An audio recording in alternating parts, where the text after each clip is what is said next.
You're listening to Protect It All, where Aaron Crow expands the conversation beyond just OT, delving into the interconnected worlds of IT and OT cybersecurity. Get ready for essential strategies and insights. Here's your host, Aaron Crow. Hey, thank you for listening to the show, guys. I'm excited to have Kevin on today to talk about all things vehicles. So it's definitely an area outside of my expertise, but it's definitely one that is constantly in the news with all the technology that's going into cars. So, Kevin, thank you for joining us. Why don't you tell us who you are, kind of a little bit about your background and what you guys do. So my name is Kevin Walter, and I do vehicle security research. A lot of it is on my own, and I have a master's degree in cybersecurity. One of the things that I did pretty extensively when I was in graduate school is research on vehicles, and I am still doing research myself. I started my own LLC. Right now it's just sole proprietorship at this point, but that's just a little background on me. So what kind of things were you researching for when you're going through school and things like that? Kind of dipped your toe into this, because I know we talked a little bit offline, but you started out in a completely different field, and you transitioned fairly recently, right, into cybersecurity recently in your career. I mean, yeah. So about 2020 is when I transitioned into cybersecurity, and so some of the things that I researched into vehicles was things like tire pressure monitor systems. Also, I had researched the CAN bus, which stands for Controller Area Network, right? And that is the vehicle network and computer system on a vehicle. And typically, this network has about 50 different what are called electronic control units on it, and so you can interface with that network by using it's called an onboard diagnostics tool. So, and it's OBD2, and that's a standard that is in vehicles from 1996 to the current day. And so it's a standard that's in every vehicle, almost every vehicle. Some vehicles like Teslas, I believe, don't have that interface, but it is a standard that is in the majority of vehicles today, so that a mechanic can go in there and they can read the computer and see if there's any problems with the vehicle and help themselves diagnose the vehicle. And just a little bit more about my background. So yeah, I was actually an independent contractor, transportation contractor, and so I was doing that business for several years. And at a certain point, I decided to learn to be a mechanic, because when I did all the books on my business, my biggest expense was on vehicles, obviously, because it's the business I'm in.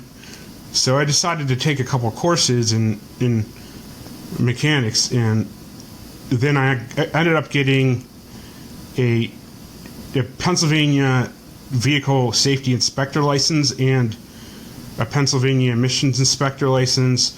I also have motor vehicle air conditioning licenses. And then what happened was COVID hit, and then it basically hit my business pretty hard. So I was at home, I was playing around with vehicle electronics, and electronics that are similar to what are in a vehicle. I actually made one of my projects was I made it's almost like a mini robot self-driving vehicle. Mm-hmm. I bought a kit off Amazon, and so they tell you how to put the whole thing together, and they had some scripts in Python, and one of them was you could throw a red ball on the ground and you can get the robot to follow it. It's a pretty cool project, but so there was one of them, and that was when I started to get inspired to go into IT. I still wasn't like, yeah, I'm going to do cybersecurity specifically, but I started to get inspired to go into IT. I started learning programming because I was so fascinated with like Raspberry Pi computers and Arduinos. Mm-hmm. And a lot of the same components that are in a vehicle are in some of those electronics you can play around with on an Arduino set, like potentiometers and things like that. So I just got fascinated by it. I started plugging in, building the breadboard and putting different electronic components on the breadboard and it connects to the computer. And then I had all these different Arduino scripts that I put in the Arduino developer IDE, and I was like, this is so cool. So I started learning programming, and then I signed up for Codecademy. I don't know if you guys are familiar with that, but so I started learning programming on there. And then what happened was I actually made a I wasn't in cybersecurity yet, so I made all the same mistakes that people shouldn't do before I got into cybersecurity, and my account got hacked on Codecademy. And so somebody got in there and they ordered a $300-something subscription there, and then I talked to the person at the company, and they said, they told me, gave me some pointers, and they said, go on haveibeenpawned.com.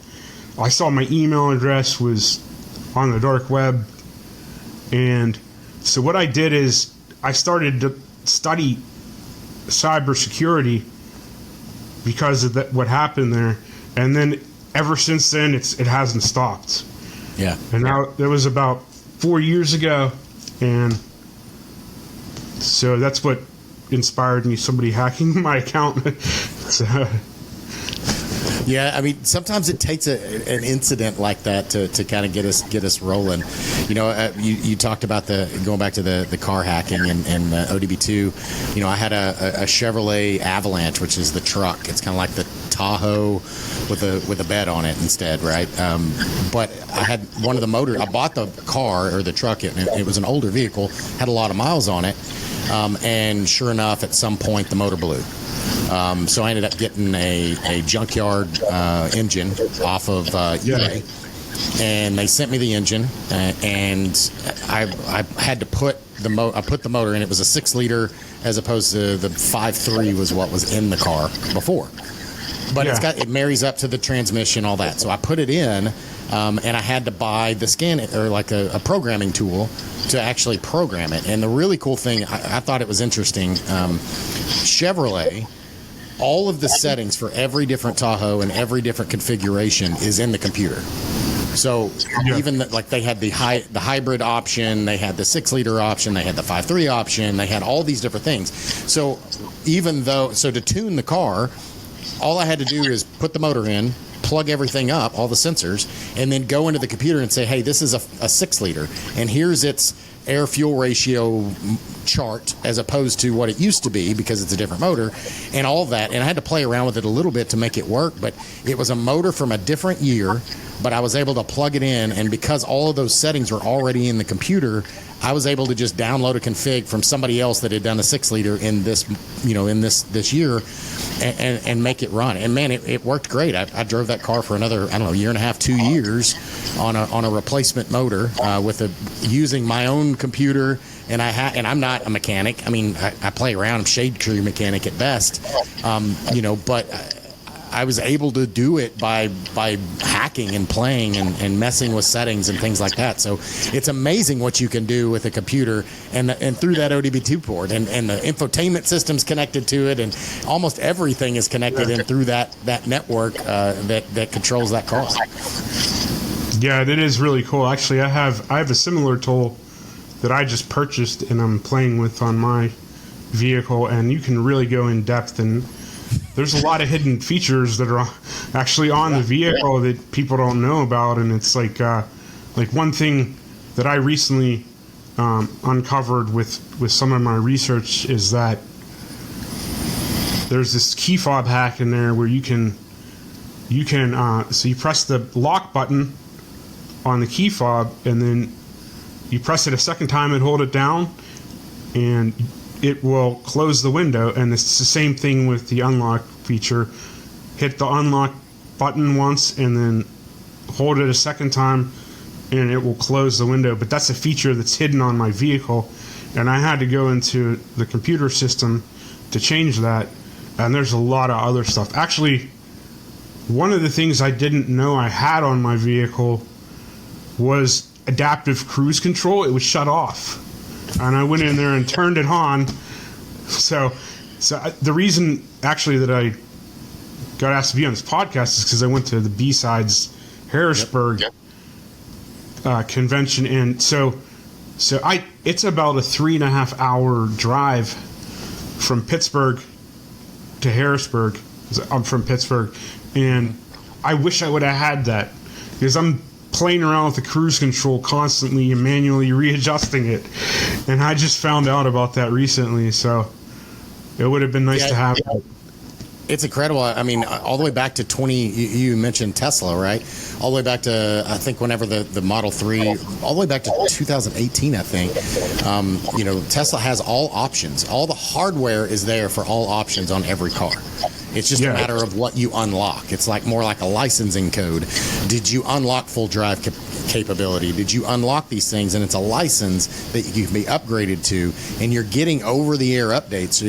I don't own a Tesla, but a lot of people that do, that's one of the things they love is they have an older car, but it unlocks these new capabilities as they upgrade the software and the capabilities in the OS of the running car, which is amazing. Like the old model is I gotta go buy a new car to get those features. You want Apple CarPlay, you gotta buy a new car, you gotta replace the head unit, right? A lot of the hardware is the same, it's just a software thing, but the old companies are not software companies, so more and more of these software, all these cars are becoming just computers with wheels. Yeah, that's basically what they are.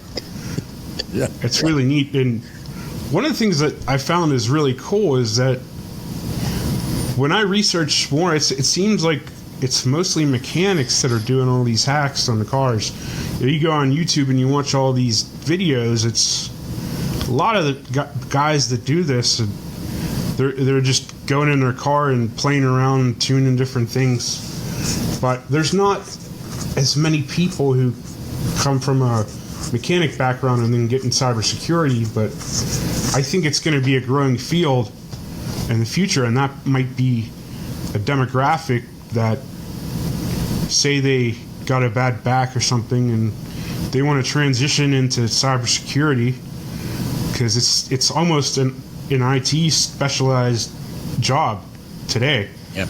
I mean, there's physical work in it, but if you got to have a bad back or something happens, they take your mechanic license, then you have a stroke and they take your mechanic license, and I feel like you could pivot into IT from Well, I mean, that. if you think about it, again, I grew up working on cars, and again, not an actual mechanic, but, modifying my cars and putting lift kits or enhancing the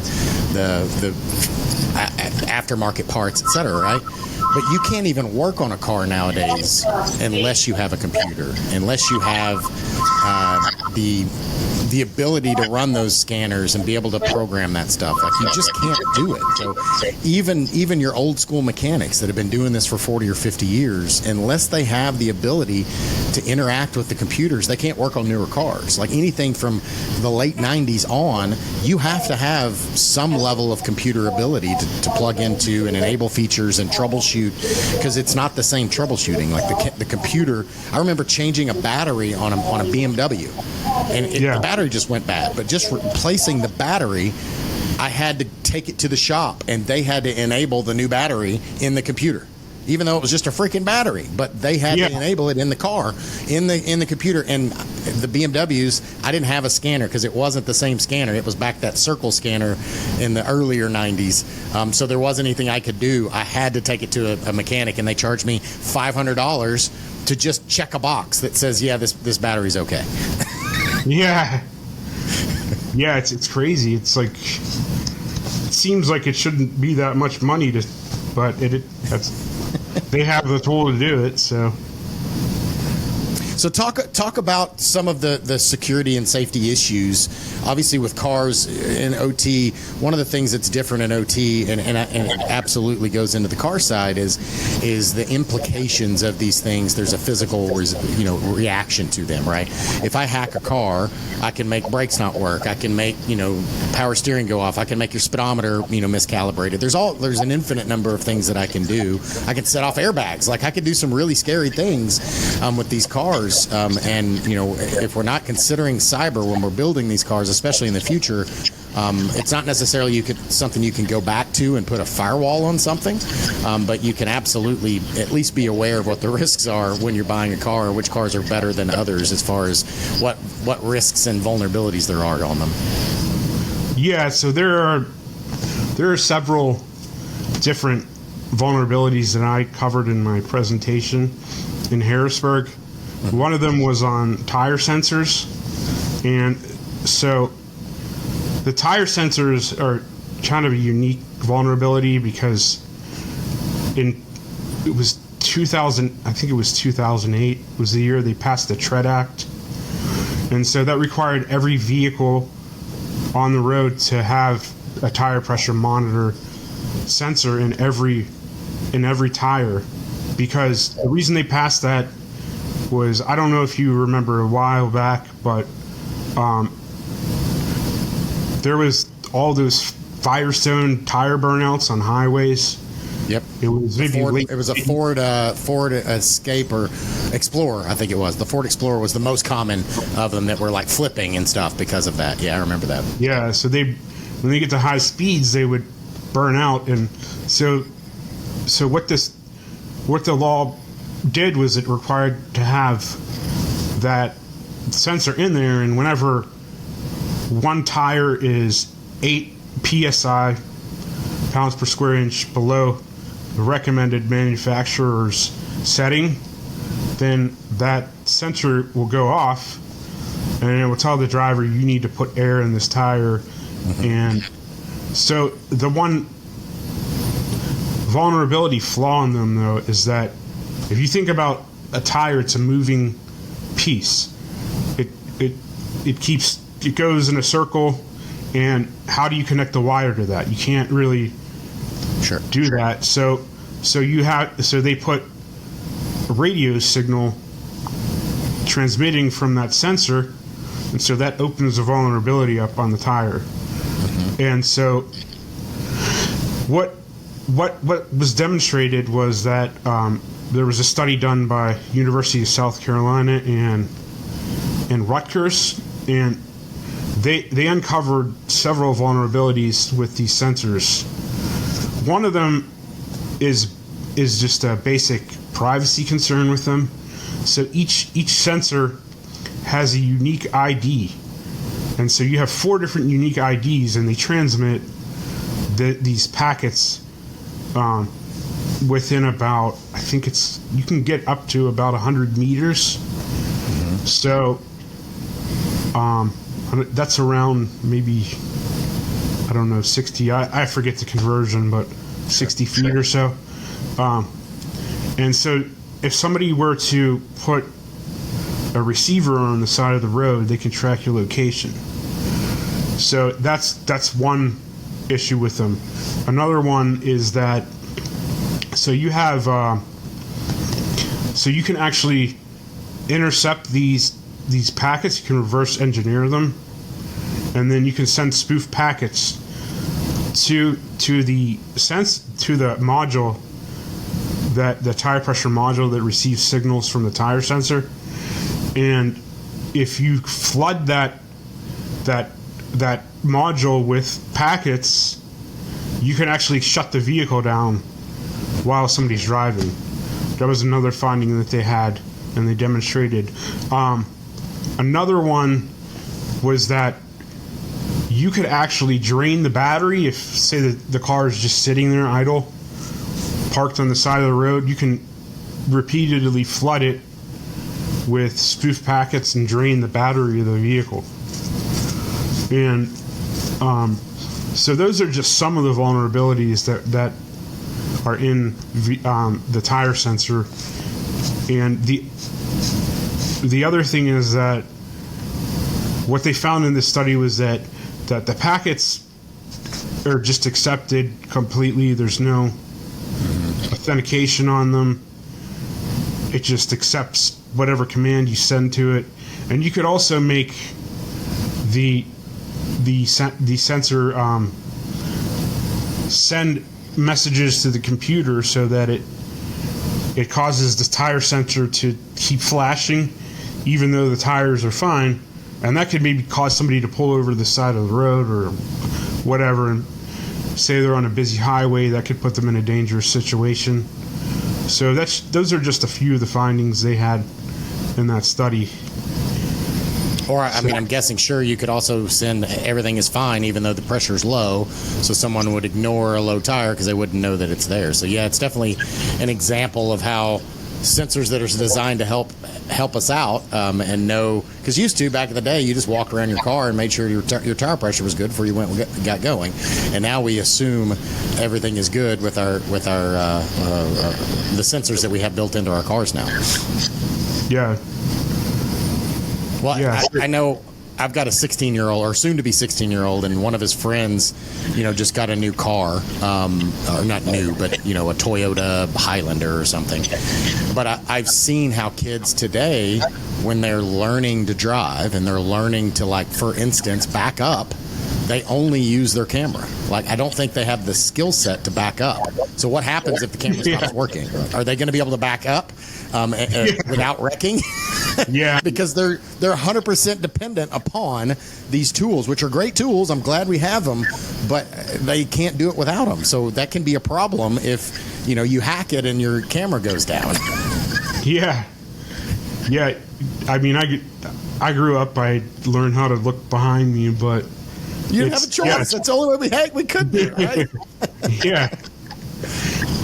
And then my prior vehicle I had, it was kind of hard to even look behind me because the visibility wasn't good, but it had sonar. But it didn't have a camera, and I had to depend on that sonar sound. Yeah. But it was very hard to look back and see. But this one is fine, and every other car I've had I've been able to look back, and it's fine. Yeah. So what are some of the other issues that you've seen are coming up in cars? And obviously, I know there's a lot going on. I think a recent bill just came out where the government can actually shut down your vehicle. So if there's a police chase, they can actually shut down your car. Now, obviously, that's only supposed to be done from authorized personnel. But if they can do it, theoretically, then somebody could hack it and be able to do that and shut down your car as well. So again, driving down the highway and shut your car off. Yeah. So one of the things I like to do in my research is I like to find the wiring diagrams on the vehicle, and then I like to screenshot all the different vehicles I research that have, you see a telematics unit, which is it's like a cellular connection to the internet, and then you have this wire that goes over here, and then it connects to the CAN bus, and it's like here, telematics unit, the wire goes and connects to that network. And so if you can get into that telematics unit, then you can, there are potentially ways you can pivot into that CAN bus. And as I said before, with the tire sensors, a lot of the vehicles don't have authentication, and you can just send whatever command in there that you want to. Now, I think some of the newer vehicles are improving on this, but some of the models that when they first started connecting to the internet, it's maybe not as secure. But some of the newer ones have like Ethernet, and they could segment some of those components. So each component would say like a powertrain module. So it's harder to get into those ones, but yeah, you can. It's been demonstrated that you can definitely remotely get into vehicles, and one of the most famous hacks on cars remotely was that 2014 Jeep hack. I don't know if you're familiar with that one, but yeah, but why don't you talk about it? Yeah, so it was Andy Greenberg and I believe what's his name, Charlie Miller and Chris Valasek. They're pretty prominent vehicle hackers, and so what they did is they had Andy Greenberger. He's like a pretty popular Wired reporter, and he was driving the Jeep down the highway, and this was all pre-consent and everything, and they got first they started turning the radio on and blasting it really high, and then they put pictures of themselves on the infotainment system, started making the wipers go like crazy on and off, and then I think one of the things that Andy Greenberg got mad at was that they actually shut the engine down on the highway, and I don't think he was too happy about that. But and then another part of that video, they didn't do this on a highway, but they did it like in a parking lot, and they shut the brakes down while he was like going maybe like 2 miles per hour, and it made the Jeep go into a ditch, and it was just stuck there. And so that was another one they did. So yeah, that's just demonstrated that there is some vulnerabilities that could potentially be exploited. Now that was a 2014 hack, so I think that some people may have started to improve on those. Yeah, but the problem is there's 2014 still on the road, right? You know, I drive a 2017 car, so, and I drive a 2017, Toyota Lexus brand, right? So Toyota is kind of late to the game on upgrading that kind of stuff. So it's possible that mine is vulnerable to those types of things, right? So it's very similar in all things OT. Is we started adding these technologies and these capabilities in without fully understanding the implications and the risks behind them, and especially when you're talking about how many thousands of cars are out there that have this type of thing. And now, granted, how many people are sitting around with a laptop with the capabilities that are going to go down and try to do these things? But it's still something that we need to get in there that we can stop this, because again, if you look at the bill that just came out again with talking about being able to shut down a car, a nation state, a bad actor, if they were able to get into that system, they could potentially shut down every car that has that capability, right? Every car with that cell phone connection, everything, I think newer than like 2014 or 2012, they could potentially shut down those vehicles, which obviously that could be an impact. So there's a national security risk, there's a bad actor risk, but there's also just a general safety. If you lock brakes up on the highway, you're going to cause people to crash and injuries, and there's a lot of implications that could come from all these things. We're dealing with real world problems. Yeah. So I actually read the write-up that Charlie Miller and Chris, I mix their names up. Sure. Yeah, Chris Valasek wrote on very specific detail on how they implemented that hack on the vehicles, and the way that it wasn't really on the, if you go on YouTube and you watch it, but there was a potential that they wrote in there that, say, you could get into all of those vehicles simultaneously, and you could, say, spread a worm that way, and then it would just go to all of them, and then simultaneously you could have millions of cars go take control of them, and that's a huge national security risk in my opinion. But I think that they did release a patch on that, so yeah, that's at least a good thing. And Well, and that CAN bus system, that architecture is used across maritime. It's used in airplanes. So that CAN bus system is obviously not that specific problem. And obviously airplanes they're probably looking, or I know they're looking at that differently than they are cars. But still, there's a similar architecture issue. There's a similar consideration we need to be looking at for all these types of systems when we're integrating. It's easiest to just plug it into the network that's available. That's like putting the power plant. I'm just going to plug it into the internet because it's the closest network available. But we all know the problems with doing that and the risks that we're opening up by doing that as well. Yeah. Yeah, I mean, I think the one thing is that how do you update these vehicles too is, like, it's very easy, I think, to do it on a computer or a phone, but when it comes to vehicles, not all of them have over-the-air capability. Yeah. To update it in when you go in the computer and you look, is this something you can update over the air? And some of them have it restricted to you have to go into the dealership or download the software off of the manufacturer and plug a USB stick in and update it. Right.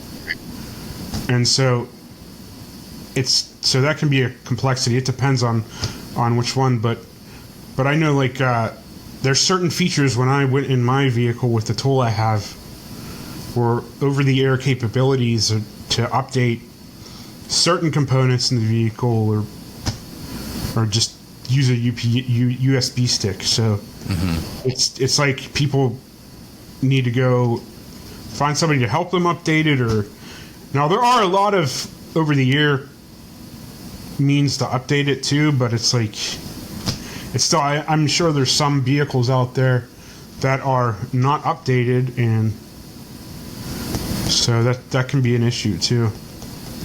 Yeah, absolutely. I mean, especially when you start looking at, I'm not a mechanic, or people that are not capable or comfortable doing those things, and maybe they live in a remote area, they don't take it to the dealership, whatever. Those cars can be vulnerable to that because they haven't gone in and taken it. So, all the way down to, I remember I had a Harley Davidson. The infotainment system on that, if I wanted to enable it to use Spotify or AirPlay with my phone, I had to take it in the dealership. They had to plug into their scanner, which it wasn't ODB2. It was some other proprietary Harley thing, but it was the same type of connection, and connect into the CAN bus and the infotainment system to enable that checkbox, like we were talking about when I did the Avalanche on the Chevy platform, just to enable that. And that was they charged me $100 mechanic fee, shop charge. And the cable, I don't remember what it was, but it was like $250 to basically do something I could do at home, but I didn't have the software to do it, right? So it's pretty frustrating that they're doing that. And then I know Tesla really doesn't allow you to do any. You have to get all work done at Tesla, right? There is you can't just take it to your local mechanic or have your brother-in-law fix it, or even do it yourself. You really don't have that ability. I know there's a lot of lawsuits around those things, but they don't have the software availability. You can't just download an open source software package and get the scanner. A normal car, if you have a check engine light, you can go up to AutoZone or O'Reilly or any of these places. They can plug in their scanner and tell you at least what the code is. Hey, this is for the air conditioning system, or this is a ABS sensor, or this is an ODB2 scan, or a O2 sensor. They'll at least narrow it down and tell you what the code is. But on a Tesla, unless it tells you on the display, which I don't know enough. Obviously, there's not as many parts and sensors and things to break necessarily, but it's just different. So it makes it difficult when you don't have the ability to at least diagnose and troubleshoot. And what is the life cycle of that car beyond the cybersecurity impacts of it? What is the life cycle of that car if I can't maintain it myself? Because eventually the warranty is going to end. If I want that car to last after that fact, because I can buy a 1962 Mustang and I can still work on it. Or 62 is not right. 64 and a half would be the first one, but you get my point. I can buy a 60s car and I can still work on it. I can put a new motor in it. I can do all the work on it. I can do the same thing with the 2012, but I'm going to have a computer. But a Tesla, I know there's that one guy on YouTube, what is his name, Russ or Ross or whatever, and he takes Teslas and finds them in junkyards and pieces them together and makes one. But Tesla won't even sell him apart because they refuse to sell him anything, which is, to me, I've taken us down another panel there, but it all goes back to being able to understand what's in your system and in your car, because ultimately it's impacting you as a consumer and me as another vehicle driving on the same highway as you. Yeah. Yeah, it's definitely an issue there. So what do you see of how do you get ahead of this from a cyber perspective is and across all these different car manufacturers, and we've got different countries where these cars are put in. Toyotas are built in Japan, and the company is Japan, but we have them here. There's a right side drive car, there's a left side drive car. Like, we've got all of these issues, but from an American perspective, on our highways, if we just focus in on just America just for a second, how do we look at this from a policy perspective, or from a future engineering perspective of how do we make these things more secure and more reliable? Because reliability is really the biggest impact. We don't really care about cyber, except for the fact that it can impact availability and safety. Yeah, I think one of the things is that just like they passed a standard for tire sensors, they have to be in the vehicle. Yep. And then the OBD2 in 1996 in newer vehicles all have to have that same network for universal trouble code diagnostics. Yep. There should be some type of standard for safety on the vehicles for that, because it's a very important subject, and this isn't just like say you hack into a computer and somebody loses money and data, and someone puts a ransomware on your computer, but it goes beyond that to people's lives could be at stake, and it's also a national security risk. And so I think maybe some type of standard across the board should maybe be implemented to make the vehicles safer. So I think that's a good solution. And I guess there's a lot of people that will have to come into play and try to figure out how that needs to be implemented. But that's my idea. Well, and I know as we have more, and it's beyond just Tesla. You mentioned earlier the auto. The cameras are noticing speed. My car, it recognizes the speed of the speed limit signs, and I know that's easily hacked. I know you talked about that in your speech or in your talk at B-Sides, where you can just put reflective tape on a speed limit sign, and it reads it as a different speed than it actually is. So there's easy ways that I can physically manipulate those things that have a giant impact. So talk a little bit about the autonomy from a vehicle perspective, and as we're adding more autonomous self-driving capabilities, more than just Tesla have that now, that's a big risk. There's self-driving cars in San Francisco. There's even there were some in Austin here where there were driverless vehicles where you could get a car and it would show up and there's no driver in it. You just get in the back and it takes you to your destination. Yeah, so I remember seeing them in Pittsburgh too, because Uber was basically the hub for Uber for their self-driving vehicles in Pittsburgh. And then there was that one accident. It was on a St. Patrick's Day several years ago, and I guess it didn't recognize the woman who was crossing the street with a shopping cart, and it ran her over. And then ever since then, I have not seen any of those vehicles on the road in Pittsburgh. They basically just shut the program down. Uber did. So yeah. But yeah, that's definitely a big issue. Like the stops or the speed limit signs. That is a hack that was demonstrated, and it's so simple for an attacker to implement. I mean, it's just you had a 35 mile per hour stop or speed limit sign, and somebody put black tape across the middle of the 3. It wasn't even a complete 8, but the Tesla's automated driver assist, it interpreted that as an 85 mile per hour speed limit sign. And there was one video, actually, I didn't put it in my presentation, but you can look it up on YouTube, where you can actually see that demonstration.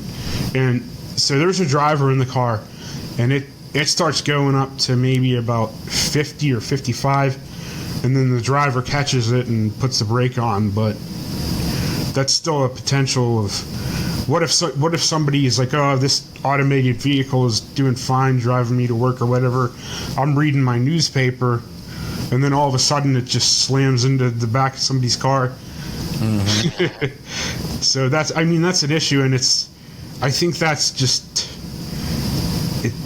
these AI systems. They need to be fine-tuned to be able to see certain visual stimuli, and it's still not fine-tuned enough, I think, today for it to be safe, but hopefully someday it will be better. But yeah, they're still working on that, and it's still a risk. So yeah, I actually saw another issue where so the brake assist, they showed all these different vehicles, and they had a guy on a mock, it was just a dummy, a mock motorcycle, and like 90% of them just slammed straight into the back of the parked motorcycle. And so they try to slow down a little bit, but it's things like that need to be worked out with the AI machine learning on vehicles. Yeah, not to mention that most of our cars now are keyless. So I put I have a key fob in my pocket that's got some kind of RFID or something that's registered to the car. But there's also a lot of things on YouTube, et cetera, that you can see, and cars being stolen left and right because they have tools that can figure out the codes. Either they're capturing the codes when you click it, or they're just trying multiple codes, and that's how they're stealing vehicles. And these are brand new cars, and they're not old school days where they take a screwdriver and break your lock or break a window to get in your car. They're just doing it like the garage door openers of the 90s, and they're just using tools to get into your car, open it up, and then they're driving off with your car. And it doesn't even register it as stolen. It thinks you're the right person. Yeah, so you have, to do a relay attack, you have 2 thieves. Typically, if you watch any of these videos, you can look up on YouTube, you'll have one thief who will have a device, and they're pretty close to the vehicle, and what they do is they pull on the handle, and then that sends a challenge out from the vehicle, and then it goes to that device, and then you have another thief who is standing in front of the person's house, and it relays that signal to the second thief's device, and then that signal goes inside of that person's house, connects with the key fob, it sends the signal back to the second thief's device, and then it goes back to the first thief's device, and then it's able to open the door from that. So that's basically how that works. So you just unlock it with that simple attack, and basically any of the vehicles that are out there that don't have a key you can plug into the vehicle, they're generally vulnerable to that type of attack. Right. And so some of the solutions I think for that maybe are, you could maybe put an on-off button on future key fobs. So when you don't need to use it, you basically shut that off. That's a very, very simple solution. But today, I think if you want to protect yourself from that attack, you almost have to buy a little Faraday bag and put it in there, and then, if you're worried about somebody trying to steal your car, but that's the way to do it today. But Yeah, I think The only other way is to get a aftermarket, some kind of system that has a kill switch that disables that. You have to bypass. Basically, it's almost like dual factor, right? I have some other thing that I